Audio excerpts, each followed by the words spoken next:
Welcome to Hannah's Voice Notes, where premium perspectives unfold one note at a time. This podcast is for online service providers who craves a business that allows them to experience both freedom and fulfillment.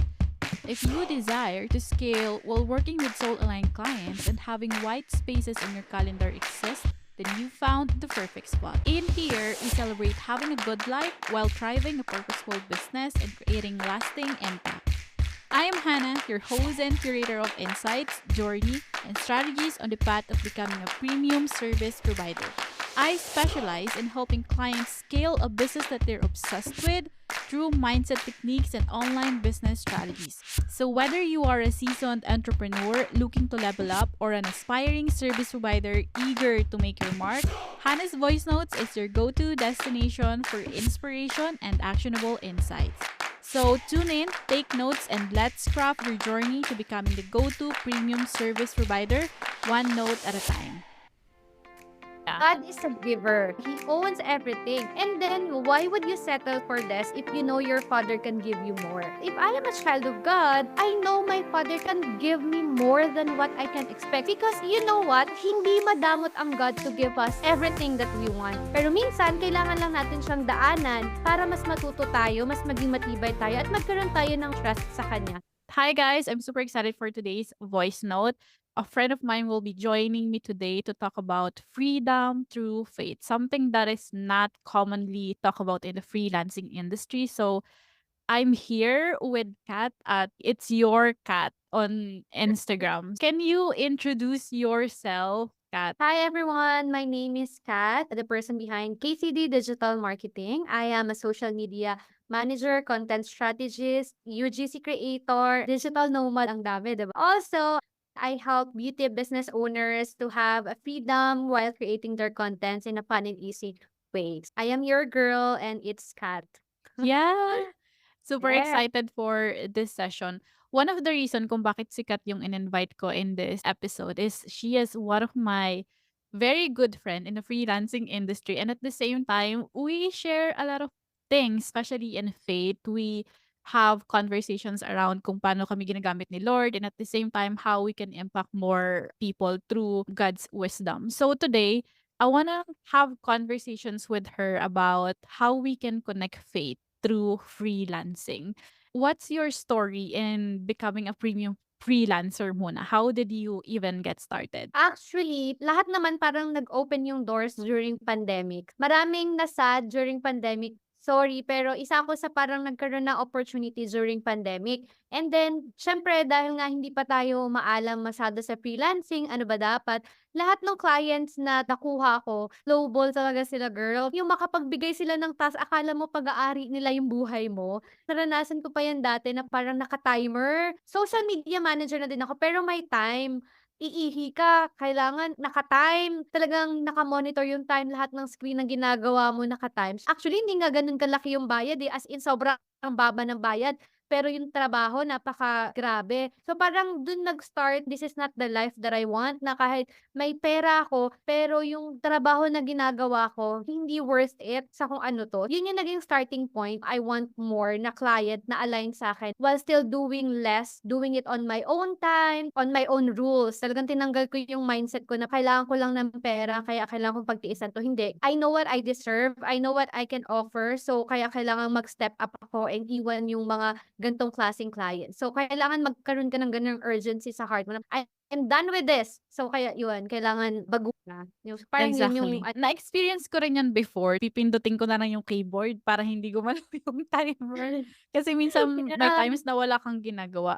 Pero I wanna go back din sa journey mo na, okay, I don't wanna do this anymore. Sumagi ba sa isip mo before, especially when you are in the journey nung freelancing mo, yung faith mo in God, how did you take that? Kasi may mga kilala ko na tao na parang, "'To nga yung binigay sa'kin ni Lord, eh, bakit tatanggihan ko pa?" Ano yung mindset shifts that you were able to use using your faith in transitioning from just like being a freelancer to premium freelancer? Actually, it's about how you know God. We know that God is a generous God. Yeah. God is a giver. He owns everything. And then, why would you settle for less if you know your your father can give you more. If I am a child of God, I know my father can give me more than what I can expect. Because you know what? Hindi madamot ang God to give us everything that we want. Pero minsan, kailangan lang natin siyang daanan para mas matuto tayo, mas maging matibay tayo, at magkaroon tayo ng trust sa Kanya. So parang yung naging shift ko doon sa mindset ko, Lord, I want more. Give me more. Because He is a giver. He is a lover. He can give you everything. 'Di ba meron nga sinasabi sa Bible, you do not have because you do not ask. So baka kaya wala ka kasi you never ask God for more. Pero kailangan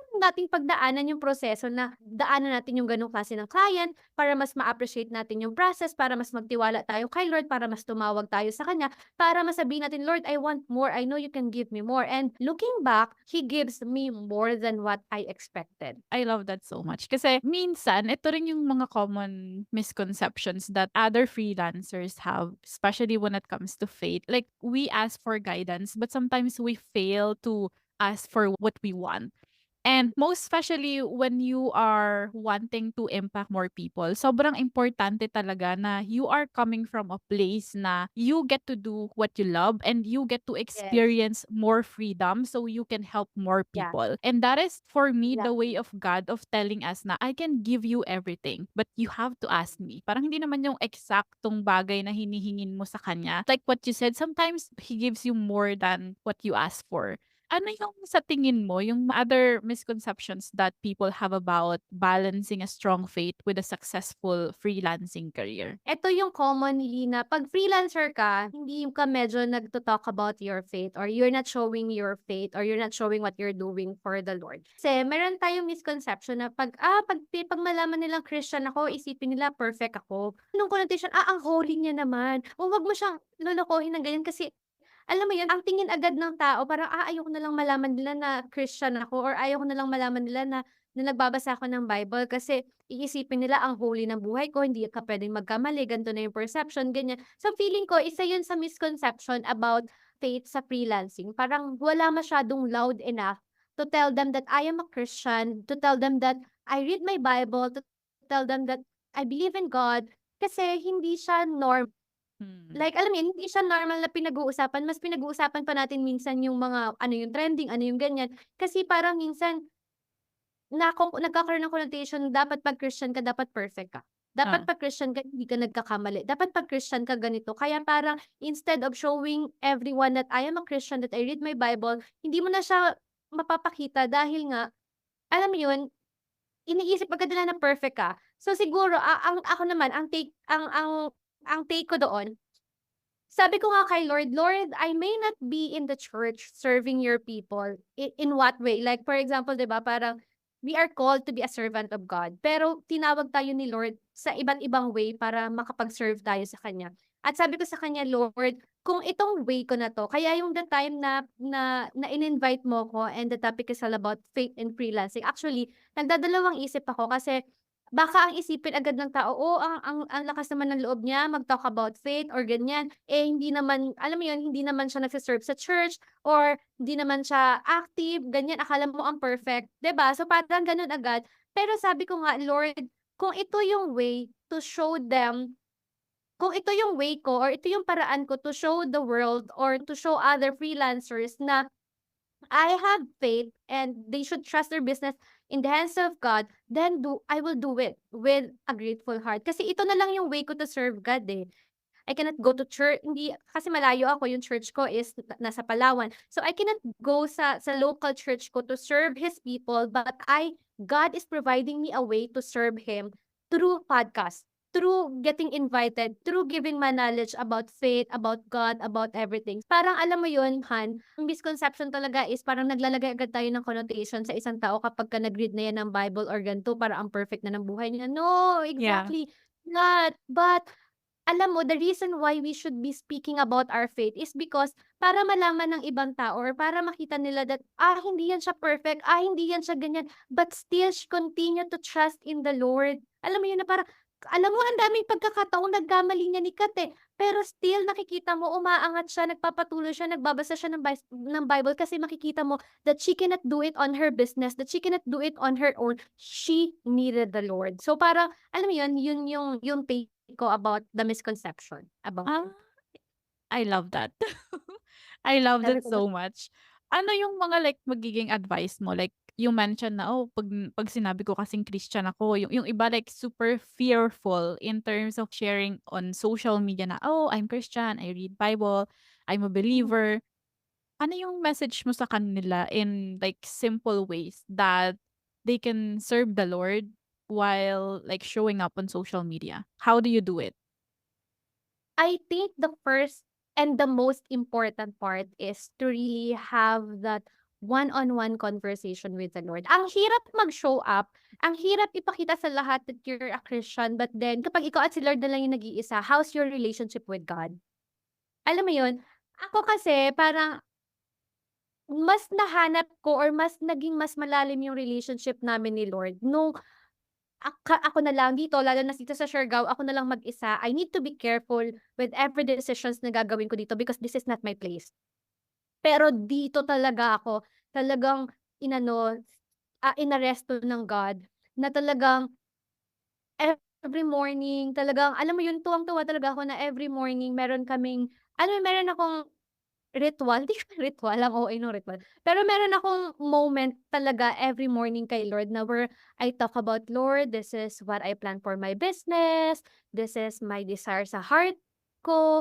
I read the Bible here." Yun ba, yun yung sinasabi ko na yun yung tip na masasabi ko din or advice na mabibigay ko sa mga freelancers. Start with your relationship with God first. Hindi mo naman kailangan i-post agad sa stories mo na parang, I'm a Christian, ganyan. But if God is telling you to do it, if God is telling you to post the Bible na read mo, then do it.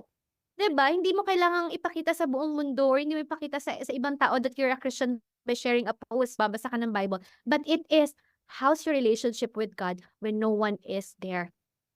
'Di ba? Nung walang nakakakita. So, meron akong isang advice is to really know God more, spend time with God talaga, and then when God is asking you to do it, do it.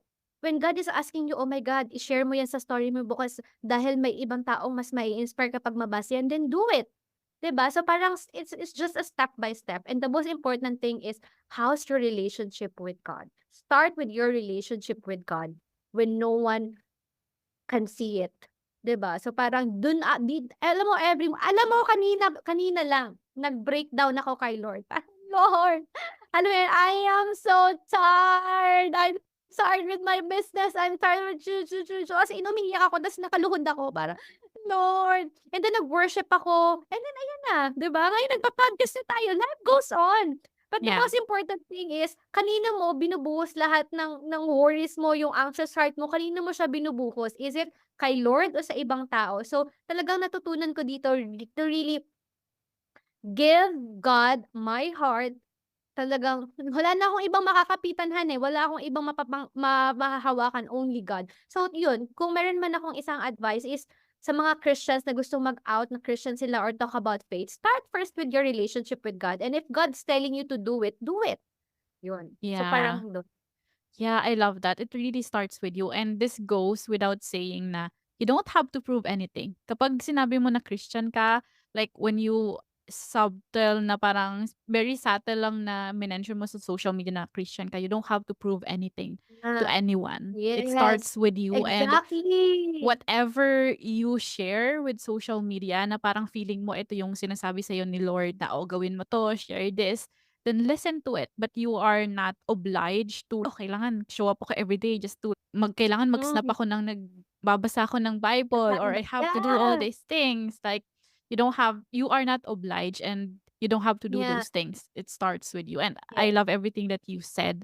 Especially may mga times talaga na gano'n na sa freelancer may mga breakdown season tayo and I love that you mentioned na whenever you experience those things, you go to him. You don't share it as much as possible sa social media or sa mga friends. Yeah, we share it with friends, but the first parang Place, yeah, person or kailangan siya yeah, talaga yung pupuntahan natin. yes, So, yes. going back since nga freelancing can be unpredictable. Can you tell us a time na when your faith led you to an unexpected blessing or opportunity in work?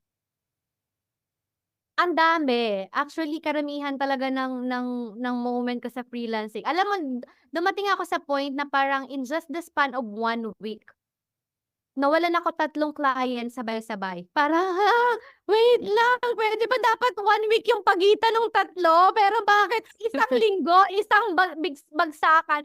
That's the thing with freelancing, eh.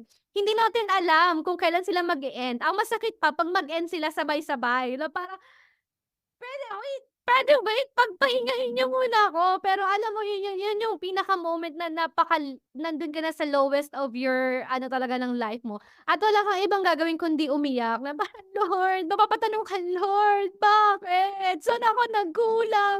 Alam mo yun? Pero talagang kailangan mo siyang daanan, kailangan mong daanan yung process na yun and good thing about it, alam mo after like ilang ilang weeks lang na parang nawalan ako ng client, I closed two like 2 clients na sumapat mas nahigitan yung binabayad nung 3 nawala. Alam mo yun, parang, paano nangyari? Tapos parang nangyari lang sila parang out of nowhere nag-reach out, ganyan. Sila yung nag-initiate parang, oo nga 'no, parang hindi talaga natin puwedeng i-put yung tiwala natin sa mga clients natin na parang, panghabang buhay kong clients 'to. But still, alam mo yun, we should put our trust in the Lord na kahit mawalan ng client, 'wag naman in Jesus' name. Pero kapag mawalan tayo ng client, 'di ba, so the only person na talagang kayang magbalik din ng clients natin is just the Lord. So parang yun talaga, parang eto 'pag merong kinuha si Lord, meron siyang ipapalit. Mas malaki 'Pag pa. may nawala, yes, mas malaki, mas better. 'Pag may nawala, may babalik, may ipapalit. Hindi nga lang sa sarili nating paraan, hindi nga lang sa timing na gusto natin, pero in God's perfect time, yung nawala, mas sobra pa sa ibabalik. Talaga Yeah. naman, oo. What did you learn in those experiences na before ka mag-breakthrough ang dami-daming alam ko I remember we have conversations Yes, last year na, "Ano ba 'to, sunod-sunod hindi ko na alam." Tapos parang we oo, have moments na paulit-ulit na lang and then you mentioned before na ulit-ulit. probably hindi ko pa nale-learn yung lesson na binibigay na kailangan kong matutunan. So ano yung lesson na yun that you were able to learn in those season? Resiliency, tsaka yung emosyon. Hmm, Na up until now, hindi ko pa din siya napa-perfect. May times na parang nagre-react agad ako, pero lagi kong iniisip, "What would Jesus do?" Alam mo yun, minsan pagka nag-arise yung ganitong pangyayari, ano kayang gagawin ni Jesus kung si Jesus yung nandito sa sitwasyon ko? Alam mo yun yung gano'n, so dapat gano'n ako mag-react. Pero sobrang hirap niyang i-practice at ma-perfect talagang it takes time. Pero siguro kung meron akong isang bagay na natututunan dun, kapag paulit-ulit na siyang nangyayari, God is telling us something. Either sinasabi ng God, "Okey, hindi mo pa din natututunan yung lesson mo, let it go, let it God." Minsan kasi parang ako, lalo ako, talagang ano ko, planado kasi lahat, calculated kasi lahat ang ganap-ganap ko sa life, lahat 'yan nakaplanuhan. Even with my finances, talagang bawat sentimo niyan, meron 'yan siyang napaglalaanan. Alam mo 'yun, meron 'yan siyang paglalagyan. So, hindi mo ako puwedeng bibiglain na parang biglang may nawala ta's wala akong backup. Talagang magkakagulo yung 'pag may mawalan ng client tapos nakasama ko pa siya sa payroll ko for this month ta's for next month parang wala akong backup, paano ko siya gagawin? Pero talagang tinuturuan ako ng God na talagang minsan sinisira ni Lord yung plano ko. mhm. Sinisira niya talaga para mapa-realize niya sa'kin, you don't have to plan, you don't have to I mean, kailangan natin ng plano pero hindi mo kailangang gawing buhay yung plano mo. Like Yeah, you plan, but you give it to the Lord.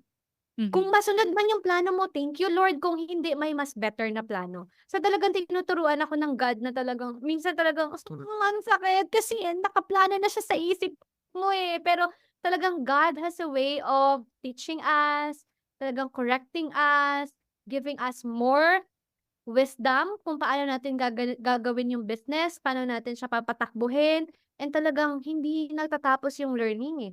Hindi Yeah. talaga siya so, yun. Never-ending learning talaga siya and Yes. he has his own ways of humbling Ways, us na yes. parang Yes, especially when times na parang feeling mo, "Ay nadagdag na naman, ano ba 'tong mic na 'to?"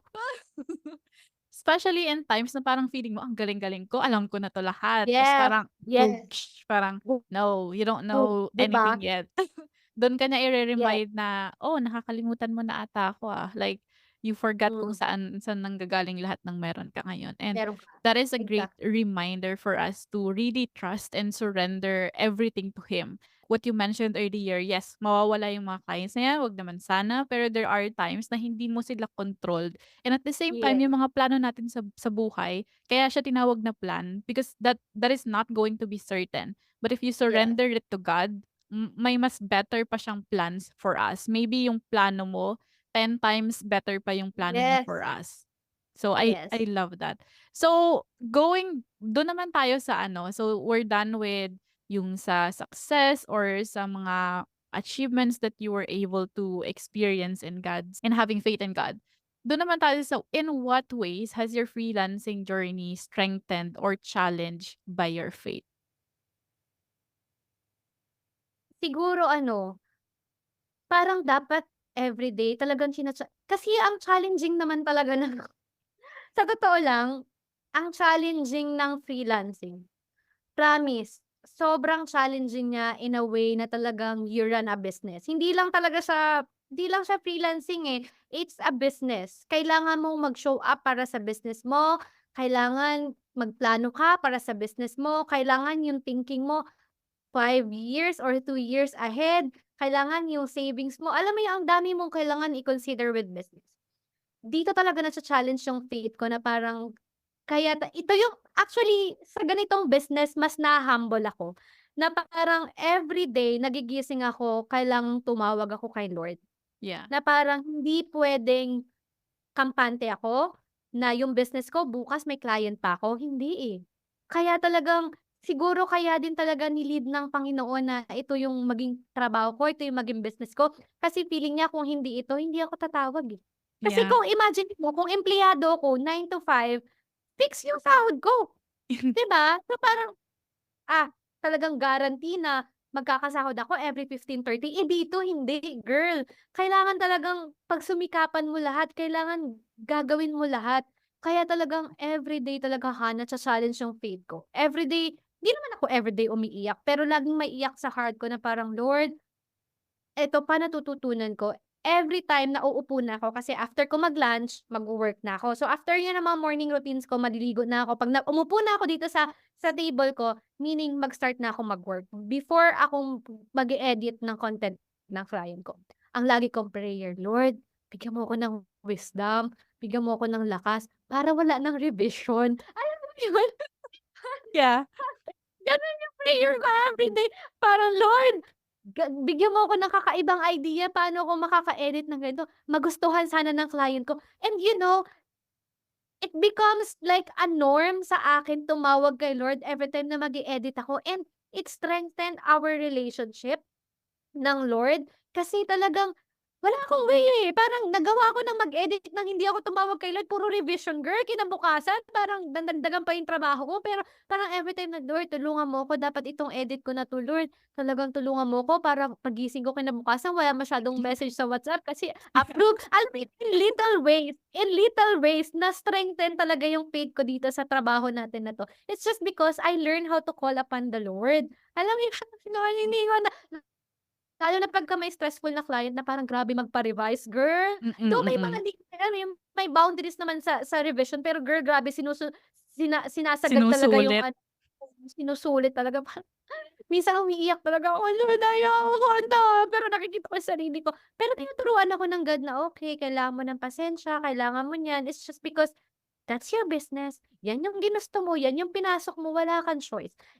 At napakaganda niya kasi alam mo yun, it gives me much more faith and mas nakakapag-rely ako kay God. Kaya alam mo yung prayer sa Our Father, "Give us this day our daily bread."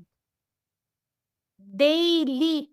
So, dapat daily tumatawag ako kay Lord kasi I needed Hmm, the bread. yeah. 'Di ba, hindi puwede na ganito lang. No, kaya pala dun sa Our Father na prayer natin, "Give us this day our daily bread." Kasi we cannot sustain our day without the bread of God. Alam mo yun, Yeah. parang, Lord, And then your wisdom, hindi yung cat's wisdom. Kasi iba pag yung wisdom ng Lord. Yeah. Pero talaga, alam mo itong business talaga natin na 'to, it humbles me na parang, feeling mo, akala mo galing mo na mag-edit ng mga reels, akala mo ang galing mo na, ang daming views, ang daming ganyan, pero alam mo kinabukasan wala na naman. Alam mo yun, Hmm. parang, "Okey Lord." Talagang yun, nakakatuwa itong journey na 'to sa faith ko at sa business, pero at ang bottom line lang talaga nito is wala, eh. Daily bread of God. Yun yung Yeah. nagpapa-strengthen ng relationship ko is to call upon the Lord every day, every day. Talaga it humbles me lalo na nandito ako sa Siargao. I really felt the presence of God na nandito ako sa lugar na 'to without anyone na kakilala ko. Pero talagang it humbles me. I know the Lord more, I call upon the Lord more. Talagang iba ang naging shift ko nung napunta ako sa lugar na 'to. Yeah. Ayun. I love that you mentioned that reminder kasi nado ako minsan. Parang I forgot to do that. Yung parang I have to surrender everything to him na hindi lang minsan kasi nakakalimot din tayo, eh, Hmm, hindi lang mga freelancer, mga tao, parang sobrang dasal natin kapag may kailangan, kapag yes, hihingi na ng mga desires.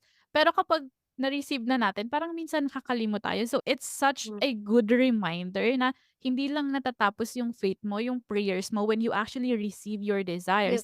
Pero yun pa yung start. Yun pa lang pala yung start. Because when you are going to serve your clients, or yeah, help more people, kailangan mo rin ng wisdom ni Lord, eh. Hindi mo kaya. So, nakaka-humble talaga isipin na hindi ka lang tatawag sa akin para makuha yung desire mo, pero tatawag ka rin sa akin para ma-fulfill yung yeah, desire mo. It's not just about praying to get clients, but also praying and asking wisdom to serve that clients with yeah, your best. Hindi nga yung best mo, eh, with his with his yeah, support, with his wisdom. I love that reminder kasi yun, to be honest ako nakakalimutan ko rin yun minsan. It's such a good good share. In what ways has your freelancing journey strengthened or challenged your faith? we have to fix our eyes dun sa nagbibigay, not sa blessing. So, dun sa nagbe-bless, hindi dun sa blessing na nare-receive natin. Yung last year ko kasi ito yung parang pinaka-dry season ko, Hmm, na no matter how I tried to close a new client, wala talaga. Sobrang ilap niya.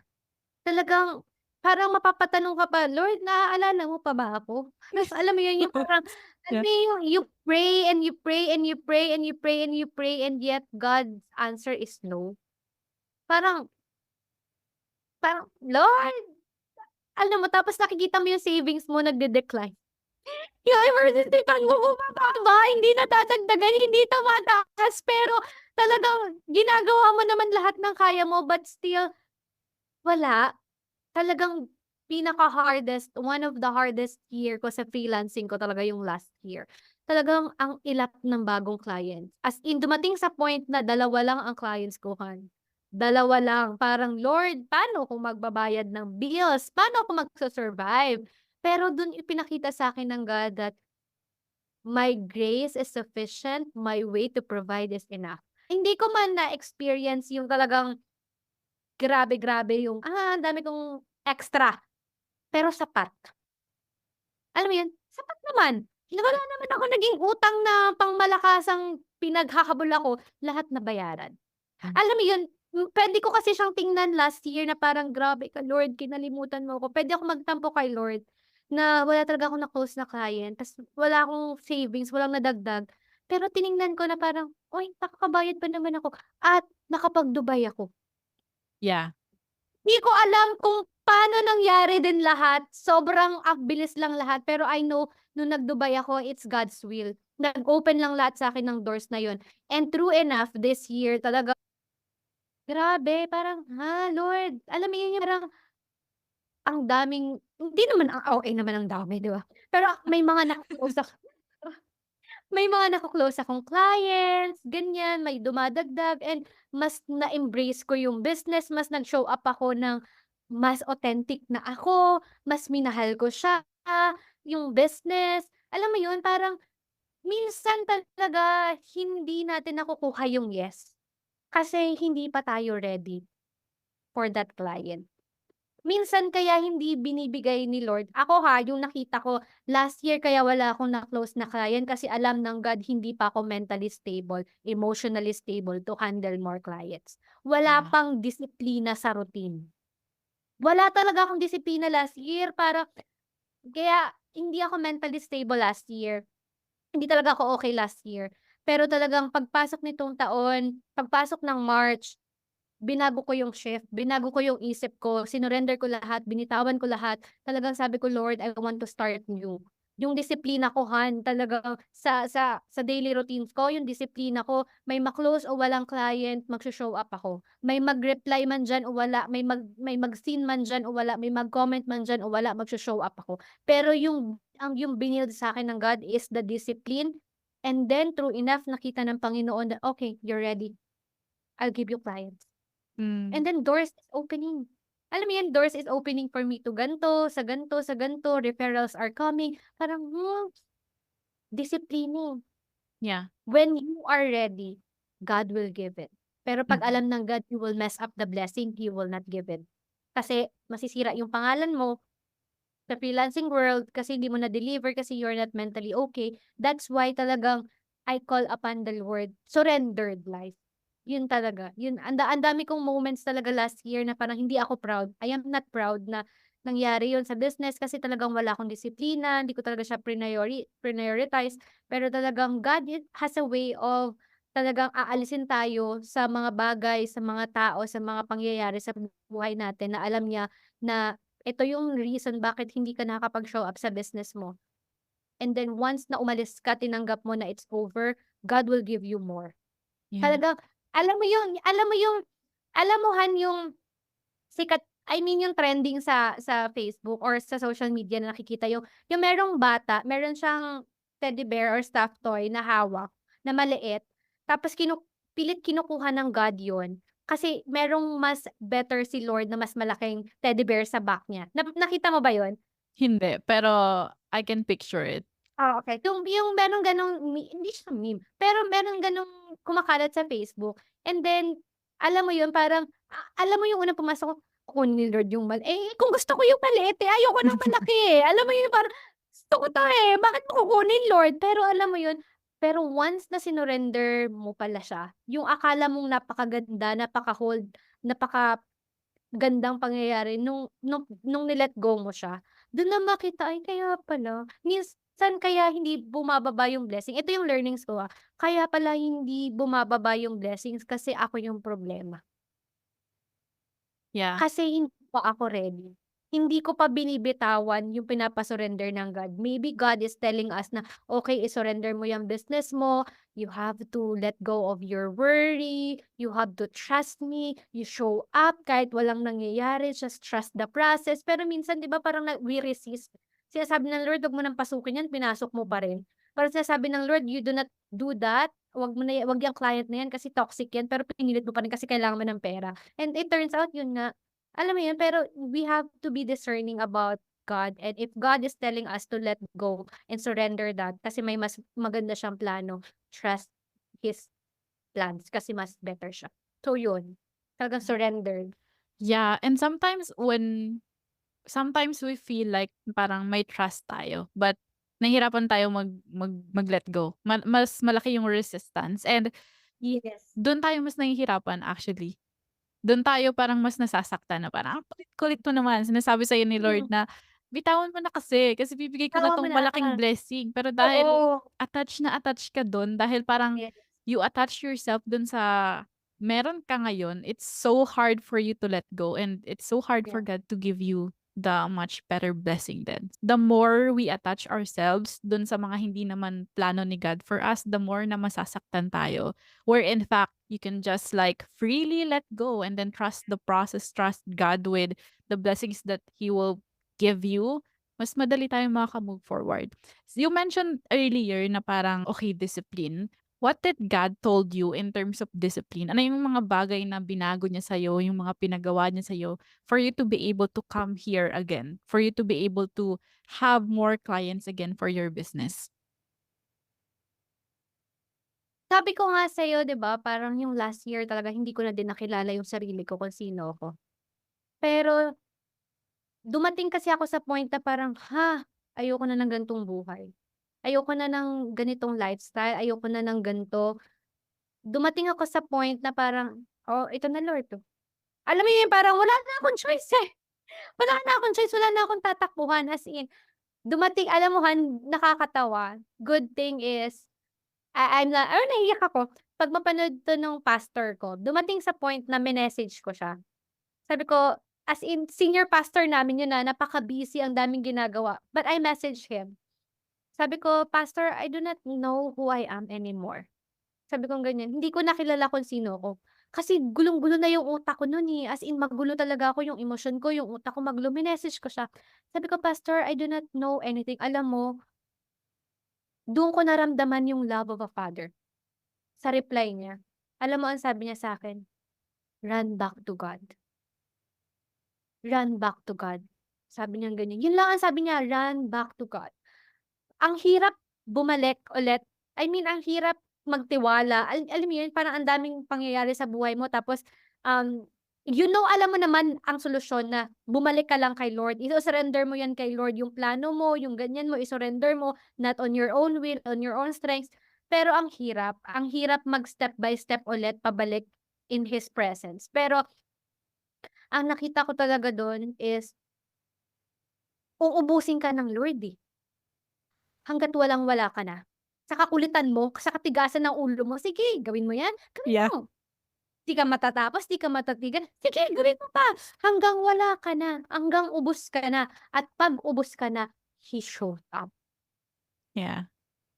Yun yung pinakamagandang pangyayari sa life ko siguro, na talagang tinuro ng God sa'kin yung disiplina ko, unti-unti, parang nag-commit ulit ako na parang I need to read my Bible, tapos 'pag nakaka-miss ako, I read, halimbawa hindi ako naka-read ng araw na 'to, I read twice, 2 chapter the next day. So, parang step by step, hindi parang isang biglaang, "Oh, disiplinado ako." Hindi. Talagang I committed na talagang, "Lord, change my life." Inalis ko yung sarili ko sa lugar na kung saan alam kong contaminated for me, yung alam kong lugar na ito yung nagpapabigat sa'kin. Inalis ko yung sarili ko dun, pumunta ako sa new environment na kung saan I know I will be prosperous ulit, and then binago ko yung daily routines ko. I go to church every Sunday. If hindi ako nandun sa simbahan, I make sure na I listen to live sa every Sunday. I read my Bible again, I pray, I cry to God, and then I go back. Talagang yung physical body ko, because temple ng Lord, 'di ba? So, nagbawas ako ng kinakain, I go to gym, inayos ko yung sarili ko, inayos ko yung mindset ko, hanggang nakita ko unti-unting bumabalik na pala yung bumabalik na yung sigla to work again, yung gano'n. Parang bumabalik yung disiplina. It all starts with surrenderness, na talagang sasabihin mo ubos ka na, "Wala na, hindi ko na 'to kaya Lord, ikaw na." When that happened, na talagang sinurrender mo, unti-unti yung presensya ng Lord pumapasok sa buhay natin, and God, siya talaga yung magda-direct na magkakaroon tayo ng disiplina sa buhay. So yun, it's a matter of gaano ka ka-surrendered ngayon sa buhay na meron ka. Yeah, kasi ang tigas ng ulo natin, eh. Parang lagi tayong feeling strong na parang, "Hindi strong si Oo. Kat, eh, strong si Hannah, kaya ko 'to." Tapos parang nakakalimutan natin na, "Ay, oo nga pala. Kaya kaya kaya pala ako pinapahirapan kasi nakakalimot na naman ako or kailangan may matutunan Tinatapik. ako." Yes, or Yeah, tinatapik tinatapik ka. tayo na parang, galing ka, sige nga, Sige galing nga, ka, 'di i-test ba? nga kita kung gaano ka kagaling. Kaya talagang talagang itong business natin na 'to, kung wala ang Lord, hindi ko alam paano nagsu-survive. Yeah. Like kung wala talaga, baka mabaliw ako. Pero good thing is I have God, I have peace. Yeah, exactly. And I felt that yung shinare mo yung sa ano mo, testimony mo in terms of surrender. Last year din nangyari din yun sa'kin, eh. I remember may mga group calls pa tayo parang nagshi-share tayo ng Hmm, mga gano'n. And there are also moments in my business na, hala, hindi ko na alam ang nangyayari. hmm, Parang lahat nawawala, gano'n. Pero kaya parang nagre-resonate din ako sa'yo na kukunin lahat sa'yo kung hindi mo pa na-earn yung lesson or kung hindi mo pa nale-learn yung lesson, kukunin lahat sa'yo. But you don't have to be afraid. Kasi most hmm, most people would feel na parang nakakatakot naman yun, mawawala sa akin lahat. No, you don't have to be afraid kasi once nawala sa'yo lahat, yun nga, Iba papalitan ng ulit. mas better. Like what Kat, shared na kung may tatanggalin man, may mas magmu-multiply pa dun sa kung anong meron ka ngayon. And that also happened to me last year. Talagang na zero talaga.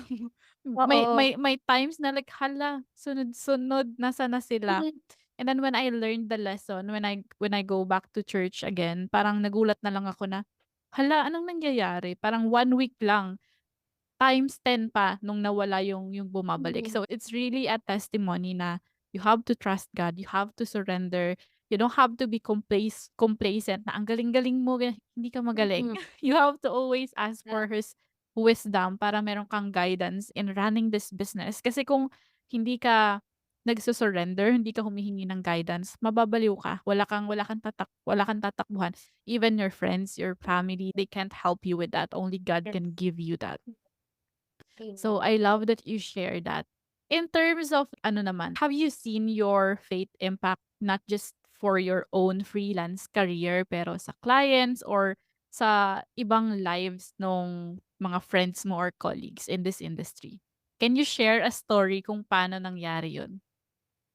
Ako, I would say yes. Alam mo yun, super happy ko super happy ko every time na parang may magtatanong sa'kin 'pag nakita nila yung post ko sa stories ko na parang I read this part sa Bible ta's may magtatanong, "Hoy, paano mo nagagawa 'yan? Paano ka nagiging close kay Lord or paano mo nalalamang, yung sinabi ni Lord?" Alam mo, sobrang happy ng heart ko kasi yun yung little ways ko of making God famous. Para yun nga yung sabi ko na hindi man ako nasa simbahan pero meron akong little ways of making God famous sa freelancing. Ang saya ko niyan. Naalala mo nung nagkaroon tayo ng group Yeah. na we share our faith, every gan'to may call tayo. Alam mo, in that little ways, I make an impact. Yung ma-encourage ko yung mga friends ko, hindi ko na ini-name drop, pero alam mo yun, may magtatanong sa'kin, "Hoy, help me naman how to read the Bible, kung saan ako mag-start?" And I am so happy talaga nagtatanong yung mga freelancing friend ko na parang, sobrang happy ng heart ko na talagang in that little way, nakaka-make an impact ako sa buhay nila. Yung simpleng tanong lang, paano ako mag-uumpisa mag-read ng Bible or tatanungin, kinakausap ako ni Lord kasi ganito yung pinagdadaanan ko, ano bang dapat gawin? Alam mo yun yung parang pray or magsasabi sila, "Please pray for me." Parang alam nila yung taong lalapitan when they needed, a pep talk Prayer about warrior. faith. Oo. Oo, pray yung mga gano'n, yung mga, tawag dito, advices about faith, and I am so happy and I know I am making an impact. Yun yung sinasabi ko, I may not be visible sa simbahan na man ako ngayon, hindi man ako nagiging visible serving God in little ways, but I know I am making an impact with the freelancing world sa mga friends ko dito sa mga freelancers na friend ko na nagtatanong sa'kin how to start reading the Bible, how I can start doing this, how I can start doing this. Ang saya-saya ko, Han. Alam mo yun, Hmm. ang saya-saya ko and itong podcast na 'to, palang pagsabi mo pa lang ng faith sa freelancing, nag actually the first thing that comes to my mind is, "Lord, I am worthy? Am I worthy to speak about faith in the freelancing? Gano'n ba talaga ako I mean, yun na agad yun na yung binabato sa'kin ng kaaway, eh, ng enemy na parang, "Sino ka para mag-speak about faith, eh, gan'to, gan'to, gan'to, gan'to." Pero alam mo sabi ko, "Lord, if it is the only way that I can make your name famous or kung gaano karami yung makakarinig na freelancer nito sa podcast ni Hannah, please do it." Kung alam mo yun, please do it sa ito lang kasi yung way ko to give glory back sa Panginoon. So, parang yun, sobrang naha-happy ako na may nakaka-make impact tayo about it, ngayon. Yeah, ako din. Kaya ikaw yung, tinap ko in this topic kasi alam ko ang dami mo she-share and I know a lot of my audience will learn so much from your experience as well. So just to wrap this up, ano yung mga advice na mabibigay mo sa mga co-freelancers natin to really integrate their faith more into their work? Siguro to end this, ito yung parang key takeaway niyo na dapat hindi ko naman sinasabing, gawin niyo 'to, pero ito yung nasa puso. ko na sana gawin niyo. Unang-una is your relationship with God. Yun talaga, eh. You cannot trust God if you do not know Him. Ang minsan kasi parang ang dali lang sa atin na parang alam mo yun, kahit ako nga, eh, na ang tagal ko na ding nagbabasa ng Bible, at times na parang nagdududa pa din ako sa goodness ng Panginoon. Pero yung importante kasi dun is, how are you doing in your personal life? Kamusta yung relationship niyo ng God? If there's one thing na gusto kong mai-share sa kanila or may ma-take away sila sa podcast na 'to is first, know that God or know that Jesus is the Son of God, that He takes away every sins na meron tayo, kapalit nun yung namatay siya nga sa krus for us. Know that you are saved if only you will come upon the Lord, you will call upon the Lord and ask forgiveness. Second thing is, read your Bible. That's so important. Puwede kasing ang dami mong pinapakinggan na podcast, ang dami mong pinapakinggan about faith, ang dami mong pinapakinggan about this. But if you're not reading the Bible, hindi talaga siya magme-make sense. The Bible is the instructions of God. Nandoon na yung beginning and end. Nandoon na yung secrets on how you will be happy. Nandoon na yung sikreto paano ka makakahanap ng mapapangasawa. Nandoon na yung sikreto, alam mo yun, nandoon na lahat sa Bible. So if we are not reading the Bible, we are missing something. Hindi puwedeng palitan ng podcast or ng preaching or ng ganyan yung pagbabasa natin ng Bible, but the Bible is so important, lalo na sa atin. Guide natin siya, wisdom natin, makakakuha tayo ng wisdom dun sa pagre-read natin sa Bible. So first is, know your relationship, know God more, surrender your life, trust in the Lord, give your life to the Lord. Kung hindi mo pa siya kilala, magkaroon ka ng desire na makilala mo siya. Second is read your Bible. And the third thing, ito talaga, proven and tested ko na, pag tinatanong ako, how, ano ba, is the power of your tithes. Sa finances, talagang, ako po ay proven and tested ko yan, that 10% of my gross income comes, talagang binibigay ko sa simbahan. And hindi po nagkulang yung Lord with my finances. Hindi ko po alam mo yung parang kahit nawalan ako ng client, ang dami ko pa ding bansang na-travel, still the grace of God. And kung meron akong gustong matutunan niyo dito sa podcast na 'to, siyempre una bigay mo yung buhay mo kay Lord. Second is, sa finances na meron tayo, kasi nga yung freelancing bilis, eh, ang bilis ng trends, ang bilis ng ganyan, bukas may client ka, bukas wala. Pero if you are investing in the kingdom of God, if you are giving the 10% of your tithes in the kingdom of God, hindi puwedeng hindi ibalik yan sa'yo ng Panginoon. The Malachi 3:10, challenge me on this, if I will not open the floodgates of heaven, that there will be no room to store it. Yun talagahan, talagang the power of, kung gusto niyo pang lumago yung pera niyo, yung finances niyo, power of tithes, giving the 10%. Wala kang kinuha, 10% gross income, 10% nun talaga punta agad sa simbahan. Pag pumasok na yung pera sa PayPal, okay, tithes sa church agad, sa church agad. Kasi alam ko ibabalik ng Panginoon yung binigay ko sa simbahan niya. So, yun lang, yun yung mga I love it. Yeah. Last one for you. You mentioned na, okay, kailangan magbasa tayo ng Bible. Ano yung mga first few chapters that you would encourage yung mga tao na hindi pa nakakapag-start to actually read the Bible? I would suggest to start with John. Dun muna tayo sa New Testament. Kasi kapagka inumpisahan mo talaga sa Old Testament para makilala si Lord, masalamuo talaga siya. Medyo malalim na siya sa Old Testament. Kaya every time na may nagtatanong sa'kin, saan ba ako dapat mag-start kapag magbabasa ako ng Bible? Start with John. Start with John 1. And how you do it, 'wag mo munang i-komplikado lahat. So, ano yung scripture na nag-speak sa'yo, and then ano yung observation mo, bakit kaya sinasabi yun sa'yo ni Lord, and ano yung application mo. For example, in the beginning was God, and God was light, something gano'n. So, ano yung natutunan mo dun sa scripture na 'to, or ano yung mas nag-impact sa'yo sa pagbabasa mo ng isang chapter na yun, and then write that scripture. And then writing that scripture, you put your observation. Kaya siguro sinabi nito ni Lord sa mga disciples niya dati because gusto niyang matutunan na magkaroon ng tiwala pa yung mga tao. Something like that. And then application, ano yung gagawin mo as a freelancer? Ano yung gagawin mo as a person? Paano mo mas gagawin yun? And then your prayer. Gawin mo lang simple as that. And then the next day, you read chapter 2 ng John, chapter 3, and then mamamalay mo after John, pumunta ka ng Matthew, yung Mark, Luke, and John, yan muna, unahin mo, 4.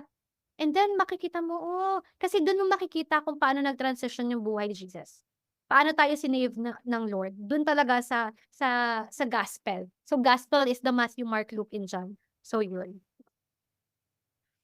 I love it. I love it. Kasi nung nag-start din ako magbasa, yun din yung na-recommend ni Kat. And that's a wrap. Thank you so much, Kat. Grabe, sobrang juicy, sobrang hindi ko ma-explain. Alam ko ang daming learnings na matututunan ng mga audience here.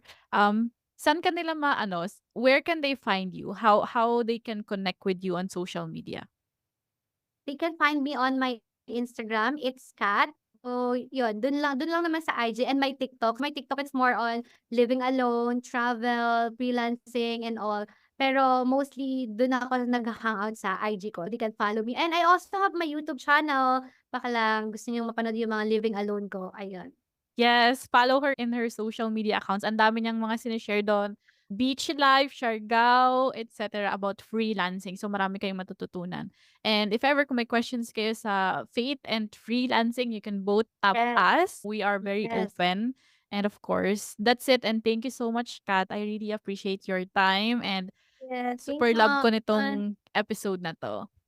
And that's a wrap. That's it for this voice note. If you love this episode, don't forget to rate us on Apple Podcasts, leave us a review, or you can share it on your Instagram or Facebook story. Don't forget to tag me, or you can directly message me if you want to extend the conversation. Thanks for tuning in, and I hope to see you in the next voice note.